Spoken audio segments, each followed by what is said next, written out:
नमस्कार दोस्तों, हमने पिछले वीडियो में आदिवासी साहित्य की परंपरा की पृष्ठभूमि पर ध्यान आकृष्ट किया है।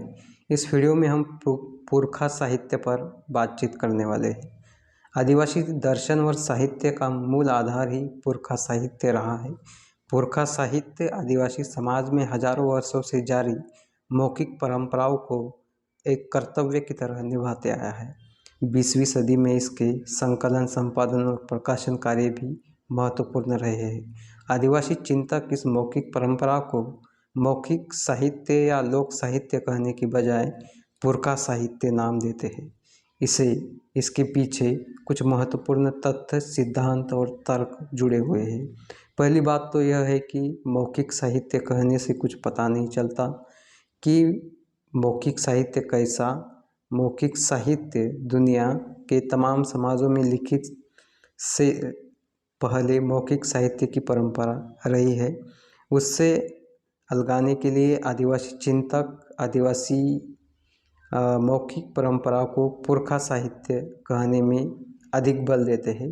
इस प्रक्रिया में वे इसे लोक साहित्य से भी अलग बताते हैं। इस संदर्भ में आदिवासी चिंतक वंदना टेटे का कहना है कि आदिवासी समाज में बाहरी समाज की तरह लोक और शास्त्र का भेद नहीं रहा है। इसलिए आदिवासी साहित्य को नहीं बांटा जा सकता, क्योंकि आदिवासी साहित्य समाज और संस्कृति में पुरखों का महत्व अधिक मिलता है और मौखिक परंपरा में मिलने वाले गीत, लोक कथाएँ, उनकी अस्मिता, संस्कृति आदि भी पुरखों ने ही रचा है। इसलिए इस मौखिक परंपरा को सम्मिलित रूप में पुरखा साहित्य कहना उचित है। तमाम आदिवासी भाषाओं में पुरखा साहित्य की परंपरा मौजूद रही है। इसी माध्यम से हम उनके जीवन दर्शन, ज्ञान परंपरा, मूल्य, विश्वासों को भी समझ सकते हैं। इसलिए आदिवासी जीवन को जानने समझने के लिए पुरखा साहित्य का संकलन करना और उसे समझना भी जरूरी है। इस दिशा में अध्येता ने थोड़ी बहुत सी कार्य किए हैं, लेकिन काफ़ी काम बाकी रह चुका है।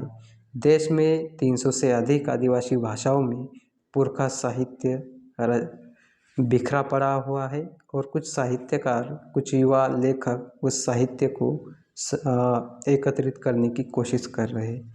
इसके संकलन और संपादन में बहुत सावधानी की ज़रूरत है। अक्सर हम अपने पूर्वाग्रहों के साथ संकलन शुरू करते हैं और हमारे पूर्वाग्रह पाठ संशोधन के बीच ही घुस जाते हैं।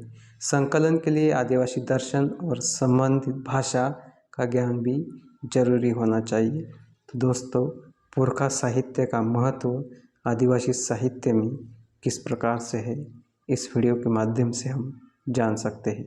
जानकारी अच्छी लगे तो चैनल को लाइक करें, शेयर करें और सब्सक्राइब करें। धन्यवाद।